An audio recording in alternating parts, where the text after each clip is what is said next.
Bonjour, avec nous Bruno Pison, qui est un globe-trotter. Est-ce que tu peux nous dire un peu ce que tu fais et quel est ton parcours ? Bonjour Marc.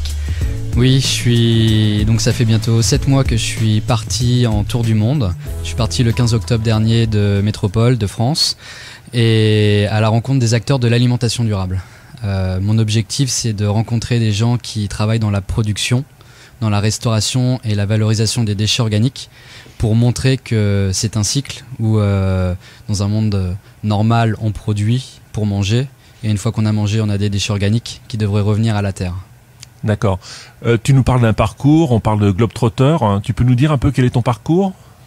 Alors, donc depuis 7 mois, j'ai parcouru le nord de l'Europe. Ensuite, je suis arrivé à Saint-Pétersbourg et Moscou, où j'ai pris le transsibérien pendant 87 heures. Une vraie belle expérience.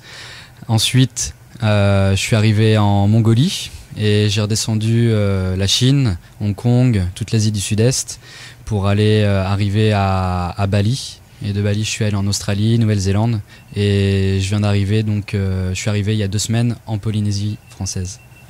Est-ce que tu peux nous raconter un petit peu ton programme de ces 2 semaines en Polynésie française ? Oui, donc je repars ce soir. Donc j'ai eu le temps en une vingtaine de jours de pouvoir découvrir pas mal d'acteurs de l'alimentation durable en Polynésie. J'ai rencontré notamment des producteurs bio, une productrice bio qui s'appelle Eya à Papara. Donc elle, ça fait maintenant 7 ans qu'elle fait du bio à Papara, donc c'est pas nouveau. C'est certainement des précurseurs en ce domaine-là. Et j'ai vraiment adoré cette rencontre avec Eya, et notamment il y a une question que j'aime bien poser aux producteurs bio quand je les rencontre, c'est qu'est-ce qui a été le déclic ? Qu'est-ce qui a fait que tu es devenue productrice bio? Et elle me disait, donc elle, ça fait 9 ans qu'elle était dans la production, et au bout de 2 ans, elle a changé pour le bio, simplement en fait parce qu'elle est tombée malade, assez gravement malade, et elle s'est posé des questions de savoir d'où ça venait. Et voilà, elle n'a jamais été malade de sa vie, et pour elle, donc, les pesticides sont une des causes de sa maladie. Et voilà, et aujourd'hui ça va mieux parce qu'elle est passée en production bio. Et ce que j'ai aimé également avec Eya, c'est sa volonté de pouvoir produire en bio pour les enfants, pour les générations futures, et de dire voilà, j'ai un devoir en tant que producteur de savoir ce que je mets dans la production de mes fruits et de mes légumes. On sent qu'en Polynésie, ça commence à prendre un peu ces idées novatrices, on va dire, au niveau de l'économie solidaire, au niveau du bio, etc. Oui, il y a, pour moi en fait, je pense que la Polynésie française est à un moment où il y a un terreau fertile qui est en train de se mettre en place. Voilà, il y a cette association qui s'appelle Colibri, qui est en train de recenser tous les acteurs du développement durable, un peu comme ce que je fais moi à travers le monde. Et ils organisent ce qu'ils appellent des Green Drinks. C'est très récent, ça fait à peine 6 mois que c'est organisé. Au dernier Green Drinks, on était plus de 70, donc 70 personnes qui sont venues exprès pour parler de développement durable, essayer de se connecter avec les différentes personnes.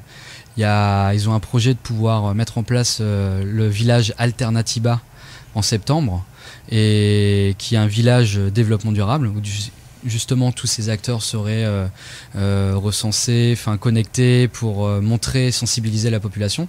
Et je pense que voilà, on arrive à un moment où il y a plein d'acteurs qui font des choses qui ne sont pas encore connues, comme la roulotte verte, que vous connaissez peut-être pas, mais qui est une roulotte à Papara, à PK39, où ils font du bio, des produits végétariens, des produits locaux. Justement, la productrice Eya, qui est à 1 km, vend ses produits à la roulotte verte. Donc c'est de l'ultra local. Là, on est à moins d'1 kilomètre. Et ils font également un autre projet qui s'appelle les cafés solidaires, les cafés suspendus. En fait, où si vous êtes client, vous pouvez venir acheter un café que vous n'allez pas boire, mais qui pourra bénéficier à une personne qui n'a pas encore été, qui en a besoin. Et actuellement, je vous incite à aller à Papara parce qu'ils ont 11 cafés en attente que vous pouvez aller boire.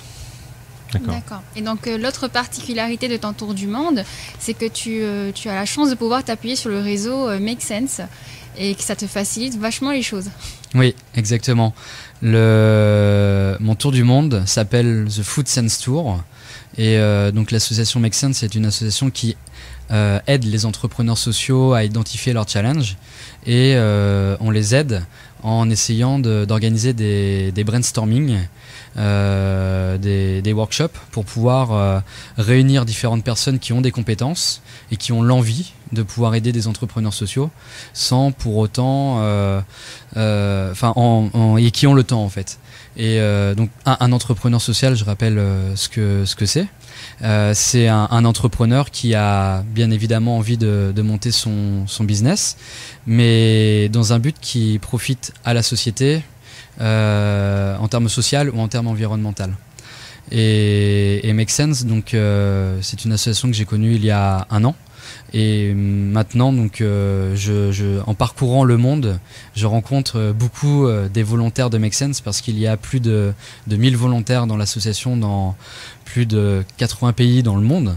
Et du coup, je rencontre souvent ces gens-là qui m'aident à trouver ces entrepreneurs sociaux, également à trouver des connexions, parfois aussi des logements pour pouvoir me loger. Et donc c'est un vrai beau réseau qui m'aide au quotidien. Alors on parle beaucoup d'alimentation, on parle beaucoup d'agriculture bio. Nous, à la DGEN, on travaille surtout sur le numérique. Quel est l'outil numérique que tu utilises le plus et pourquoi est-ce que c'est important également dans ta démarche ? Alors l'outil numérique que j'utilise le plus est certainement Facebook.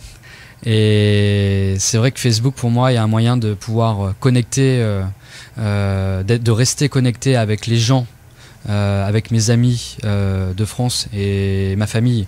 Et ça me permet d'avoir un soutien. Et c'est vrai que c'est très important. Je fais un tour du monde qui va durer 400 jours. Donc grâce à Facebook, j'ai ce soutien-là. Et également tous les gens que je rencontre au fur et à mesure, ça me permet de les ajouter. Et en fait, ce qui est génial, c'est que moi, ce que je trouve génial dans les réseaux sociaux, c'est que c'est un outil online. Mais si on l'utilise bien, on peut faire du offline. Et c'est aussi ce que fait Make Sense, c'est de pouvoir dire, voilà, on se sert de ce réseau, de cet outil Facebook pour pouvoir se rencontrer online, mais faire des rencontres offline. Et moi, ce que je fais également, c'est de dire, voilà, je rencontre des gens sur Facebook, on me met en connexion avec des gens, et au final, je les rencontre vraiment. Et je crée une vraie relation qui parfois devient une vraie relation d'amis. Et pour moi, Facebook, les réseaux sociaux, je pense que mon tour du monde serait totalement différent si j'avais pas Facebook, clairement. Dernière question. Petite question en aparté, peut-être pour le fun. Qu'est-ce que tu as pensé de la nourriture ici en Polynésie française ? Est-ce que tu as goûté le fafarou ? Alors, j'ai eu la chance d'être très bien accueilli sur Tahiti. Et on m'a fait goûter énormément de produits locaux. Et j'ai mangé du maha à Tahiti. Notamment hier, j'étais à Moorea, à Pineapple Beach. Et en fait, j'ai mangé donc le maha à Tahiti et j'ai goûté le fafarou. Et je dois dire que j'ai plutôt aimé. Merci Bruno. Merci à vous deux. Et bon tour, et on te suit sur ton Facebook alors. Voilà, merci beaucoup. Au revoir. Au revoir.